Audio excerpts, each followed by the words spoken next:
amigas, bienvenidos a Pura Vida en este programa especial que tenemos hoy, viernes 8 de julio, en donde vamos a hacer un recorrido por estos 200 años de historia desde que fue declarada la independencia, y justamente vamos a ver qué fue lo que pasó en el mundo de la tecnología, de la medicina, del periodismo, de las comunicaciones, de la literatura, y alguien hoy va a ser nuestro guía en este recorrido. Así que además de abrir el plano y ver a todos nuestros compañeros, le quiero dar una especial bienvenida a Eduardo Lázari. ¿Cómo estás? Bienvenido. Muy bien, un placer estar aquí. Vas a ser nuestro guía, ¿eh? Bueno, vamos a tratar de hacerlo bien. Vamos a hacerte un montón de preguntas. Bueno, muchas gracias. Bueno, ¿y qué tal, compañeros? ¿Cómo andás? ¿Cómo andan? Buen día. Buen día, país. ¿Cómo andan todos? Bueno, vamos a empezar entonces por ubicarnos en 200 años atrás, y va a ser Eduardo Lázari exactamente quien nos va a decir cómo eran las cosas por aquellos días. Bueno, la importancia histórica del 9 de julio, que es el día más importante de la historia argentina en 1816, tiene que ver con que esos hombres que se reunieron en San Miguel del Tucumán hacen algo que va contra la corriente de la historia. Y esto es muy importante porque estos hombres decidieron declarar la independencia sin ninguna prudencia, sin ninguna especulación, porque querían generar una nueva situación. El 25 de mayo había sido más en la corriente de la historia, es decir, había juntas en todos lados, era la forma de resolver el problema de su tiempo, pero en 1816 lo único que quedaba oponiéndose al Imperio Español eran las Provincias Unidas. Y estos hombres, en vez de decir, bueno, viene todo mal, ¿qué hacemos? ¿Con quién negociamos para mejorar? Dijeron no, nos plantamos, decidimos hacer un país y la historia va para allá, nosotros vamos para el otro lado. Y eso es lo que hizo, por un lado, de la Argentina un país extraordinariamente original, y también, bueno, un gran desafío para nosotros, que tenemos que estar a la altura de eso, ¿no? Eduardo, ¿es verdad que no estaban todos los representantes de las provincias, sino que había la mitad? ¿Eso es cierto? A ver, en ese momento había varias provincias que no participan, por ejemplo... ¿Por desinformación o por omisión? O por decisión. La banda oriental, Entre Ríos, que también abarcaba Corrientes, y Santa Fe, habían formado la Liga de los Pueblos Libres, que estaban en guerra contra Buenos Aires, que contaba con el apoyo del resto de las provincias. Y, por ejemplo, de las provincias del Alto Perú, lo que hoy es Bolivia, muchas no vinieron porque no tenían control territorial, entonces no podían enviar diputados, a pesar de que otras sí enviaron. Así que fueron 29 los hombres que juraron la independencia sobre 33 diputados que tuvo el Congreso. Eduardo, entonces, ¿la verdadera revolución fue en 1816? Por lo que decías antes, digamos, fue más transgresor finalmente la firma de la independencia que lo que ocurrió en mayo de 1810? Sí. A ver, no hubiera habido 9 de julio sin 25 de mayo. Claro. Pero lo que le da sentido al antes y al después es el 9 de julio. Porque si no hubiera habido declaración de la independencia, el 25 de mayo hubiera sido una fecha que recordaríamos entre muchas otras. Claro. Lo que le dio sentido fue eso. Porque además se interpreta que el 25 de mayo de 1810 fue una cosa más solapada, más como dentro de la lógica que se venía viviendo dentro del virreinato, pero lo otro fue, bueno, no, acá cortamos definitivamente con España, queremos ser un país independiente. Claro, pensemos que en el 10 hubo juntas en Santiago de Chile, en Guayaquil, en Quito, en La Paz, en México, es decir, un movimiento bastante generalizado en el virreinato, porque además el rey estaba preso, entonces era fácil. Claro. En el 16 el rey estaba al cargo del imperio, el imperio se estaba restaurando, en 1815 la Argentina, que no era tal, digamos, las Provincias Unidas sufren una derrota militar, que algunos recordará que en el colegio estudiábamos la batalla de Sipe-Sipe, pero que dejó a las Provincias Unidas sin ejército. Y España decide congregar un gran ejército en el Alto Perú para avanzar, acabar con las Provincias Unidas y retomar el control total. Éramos los únicos que mirábamos para el otro lado. Exactamente. Augusto, vos que sos como nuestro especialista en el mundo de las comunicaciones hoy, ¿cómo era todo en 1816? Era muy distinto. A ver, hay que pensar que no había Twitter, no había televisión, no había radio, no había manera de comunicarse real. Y todo esto se hacía a través de la carta. Y habría que pensar y habría que preguntarle también a él cómo era el tema organizativo. Porque, por ejemplo, un dato, tardaban más o menos entre 600 a 1200 horas en llegar una carta, por ejemplo, a Tucumán. Era algo que había que hacer un recorrido enorme en carreta o en galera, había varios métodos de transporte, pero era todo a caballo. Había postas y una persona designada tenía que ir y había que encontrar a la persona una vez que llegabas. Era demasiado difícil organizativamente y como comunicación. ¿Había alguna prueba de que llegaba la carta después? En general funcionaba bien, digamos, ese sistema, pero, por ejemplo, en el Congreso, uno de los diputados, Fray Cayetano Rodríguez, asumió la responsabilidad de redactar un periódico para que los pueblos conocieran lo que pasaba. Como curiosidad, las actas del Congreso se perdieron. Si no fuera por el periódico, no sabríamos qué fue lo que pasó. Mirá vos, O sea, no llegaron las cartas de las actas, no fue llegando nada. No, las actas que redactó Juan José Paso se perdieron. Curiosamente se conservan las actas de las sesiones secretas. Es decir, sabemos bien lo que pasó, de lo que no tendríamos que saber qué De lo pasó. que no querían que supiéramos, exacto. ¿no? Y Fray Cayetano Rodríguez escribía el periódico de lo que pasaba cada día, juntaba unas cuantas hojitas, las mandaba a Buenos Aires, acá se imprimían y de Buenos Aires volvían a todos los rincones. Más o menos tardaba eso entre 4 y 5 meses. Increíble. No. Sí. Bueno, igual más que nunca feliz del que ignora, porque en aquella época ni nos imaginábamos con un mundo como el que vivimos hoy. Entonces la gente estaba totalmente acostumbrada. Ahora, ¿cuál era el sistema más veloz de comunicación? El chasqui, que era un jinete que iba en cada posta que estaban ubicadas a unos 15 kilómetros por los caminos reales, que era el sistema, digamos, que el Imperio Español había armado para llegar de una ciudad a otra, que salía al galope. Cuando el caballo llegaba al borde de la muerte, lo cambiaba por otro y de pronto podía tardar, en vez de los 2 meses y medio habituales para llegar de San Miguel del Tucumán a Buenos Aires, llegar en 15 días. Pero tenía Ahora, Era lo más rápido. perdón, ese gap, ¿no? Esa diferencia en la velocidad de la comunicación también podía ser una ventana de oportunidad para hacerte de cuenta que no te enteras de algo, por ejemplo. Sí, podría ser, pero en realidad la ansiedad que había para que llegara la comunicación y siempre mandaban un chasqui y detrás otro por si el primero no llegaba. Ajá. Claro. ¿Y el periódico Mirá cómo vos, se mirá distribuía? Los periódicos llegaban a los pueblos, eran leídos en las plazas. De hecho, un hecho muy importante que hay que destacar del Acta de la Independencia es que se redactó primero en castellano, después se tradujo al quechua y finalmente cuando se imprimió para que llegara a todos los rincones, que fueron 1500 y 500, según el idioma, incluso la aymara, se leían en las plazas. Solamente entre el 1 y el 2% de la población sabía leer y escribir. Mirá qué maravilla. Ahora, Claro. cuando había algún evento artístico en el día, ¿cómo se daba a conocer a la población que iba a ver, no sé, una obra de teatro, por ejemplo? En realidad el teatro como lo conocemos, es decir, que hubiera algún edificio que fuera un teatro, una sala independiente, más allá de lo que a nivel artístico ocurrían las tertulias en el living de una casa, comenzó en Buenos Aires en 1804 con la apertura del Teatro Coliseo, que es la sala más antigua de nuestro país, que tiene el mismo nombre, pero no se encontraba ese edificio donde se encuentra ahora el Teatro Coliseo, y fue fundado en 1804, es decir, varios años antes de la independencia. Mantuvo algunas funciones, pero cerró esa sala en el momento de las invasiones inglesas. Volvió a abrir para 1810 y en 1816, el Día de la Independencia, hubo función de festejo, supuestamente, o alrededor de esa fecha. No sabemos muy bien si hubo una gala exactamente ese día, porque hay que ver en Buenos Aires cuántos sabían, ¿no? Claro. La obra fue Roma Libre de Alfieri y durante 1816 vamos a repasar algunos títulos de las obras que se sabe que estuvieron en cartel, porque es muy particular cuáles eran los temas que abordaban.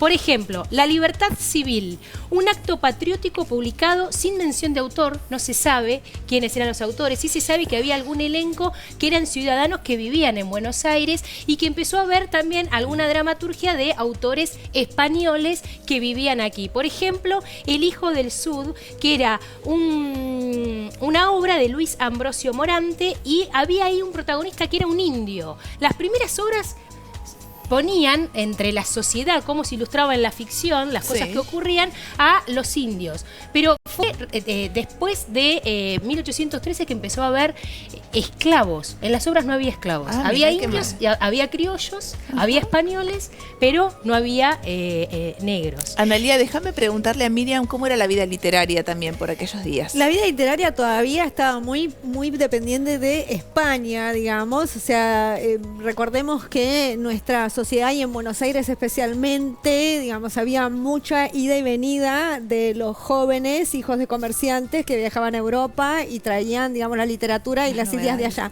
Pero para la literatura realmente autóctona todavía falta, todavía quizás no ha nacido Esteban Echeverría, no vamos a tener todavía El Matadero, no vamos a tener todavía el Martín Eso Fierro, va a vendrá más faltar un adelante. poquito más todavía. Ah. Hay un par de décadas que faltan para que aparezca el primer cuento localista, la primera novela, el gran poema nacional.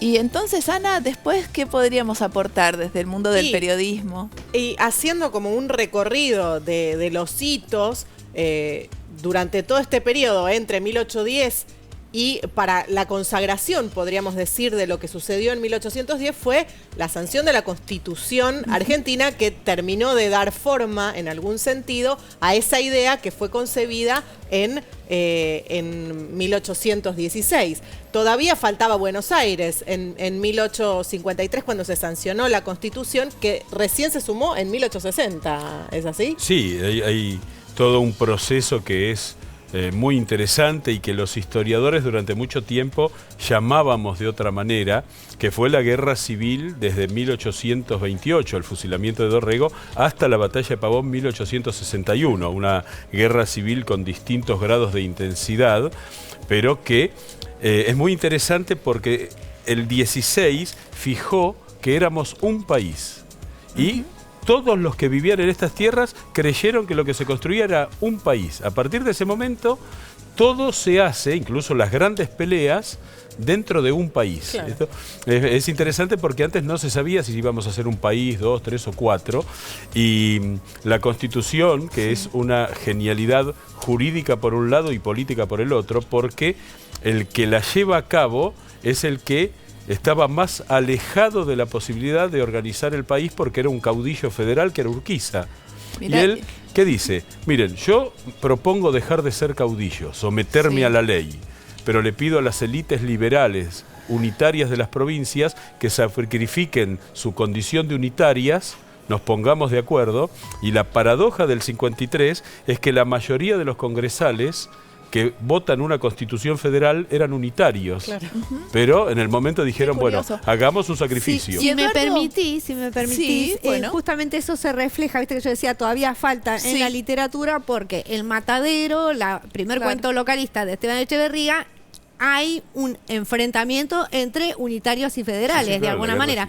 También Amalia, que es la primera novela de José Mármol, nacional, él la escribe en forma de folletín, hasta que después, como hay un bando de Urquiza que se publica en ese diario, deja de salir en tiempos rosistas y él recién la puede terminar años después, agregar los últimos 8 capítulos que se publican en forma de libro. De modo que este enfrentamiento unitarios y federales atraviesa también la literatura argentina en Sí, ese sí, momento. claro.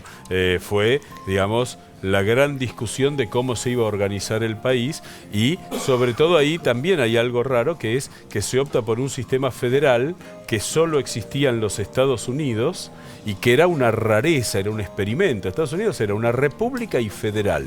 Sí. Y era la primera. Y nosotros seguimos un camino en ese sentido, algo que a veces se omite porque queda incómodo para la política de este tiempo, es que nosotros elegimos el mismo nombre de Estados Unidos originalmente, las Provincias Unidas. Ah, mirá vos. Y Eduardo, ¿cuánto afecta en la vida, en el día a día de la gente, la sanción de la Constitución? Digamos, por un lado fue el principio del fin de la guerra civil. Piensen ustedes que en 1810 comienza la Guerra de la Independencia. Son 14 años de Sí. peleas brutales que exigieron un sacrificio social, en muchos casos personal, económico, para el país. Después, inmediatamente, entramos en guerra contra el Imperio del Brasil, del 25 al 28. y en el 28 iniciamos una guerra civil hasta el 53.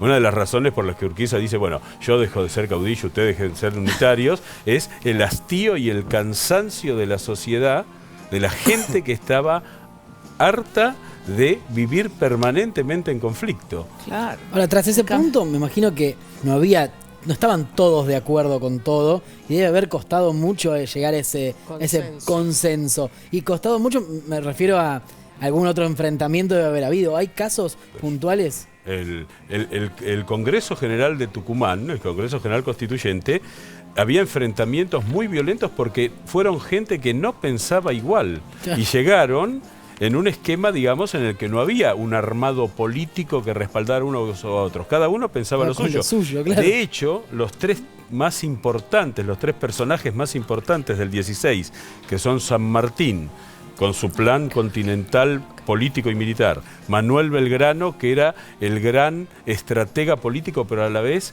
el que venía de Europa y había visto todo lo que había pasado en Europa, que en 3 años cambia dramáticamente de situación, y Juan Martín de Pueyrredón. Los tres eran monárquicos.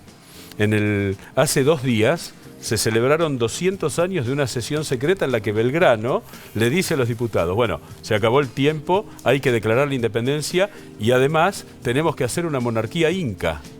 Y Fray Justo Santamaría de Oro, que lo conocemos porque es la primera calle o la segunda de toda la lista, cuando digamos,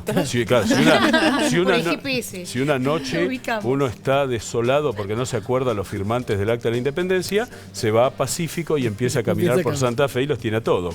Bueno, Oro se planta y dice, no, miren, ustedes están bien, quieren una monarquía, pero ¿cómo nosotros, que somos representantes de los pueblos, vamos a crear un gobierno que no tiene previsto consultar a los pueblos?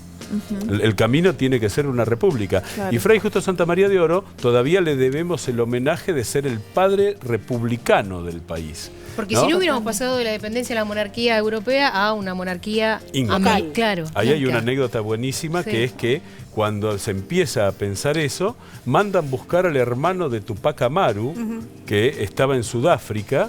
Lo hacen venir a Buenos Aires. Estaba hace años en Sudáfrica, ¿no? Estaba hace años en Sudáfrica. Sí, porque cuando el Imperio Español lo descuartiza al hermano, todo el linaje de los incas fue desterrado del imperio.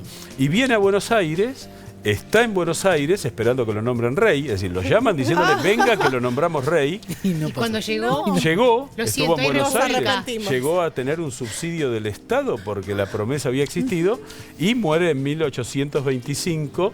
El hermano de Tupac Amaru está sepultado en el cementerio de la Recoleta y se quedó esperando y a los 87 es que debía años partió. ser muy difícil concebir una forma de gobierno distinta, porque de hecho, por ejemplo, Napoleón y la República, que estaba ¿no? batallando en Europa por cambiar las mismas juntas, por cambiar la forma de gobierno, termina siendo un emperador porque se ajusta a la idea de época. Belgrano lo dice con mucha claridad. El trauma que para el pueblo significa declarar la independencia, no podemos nosotros sumarle otro trauma que es cambiar de sistema de gobierno. Mantengamos el mismo sistema sin amo. Sin alguien que nos mande.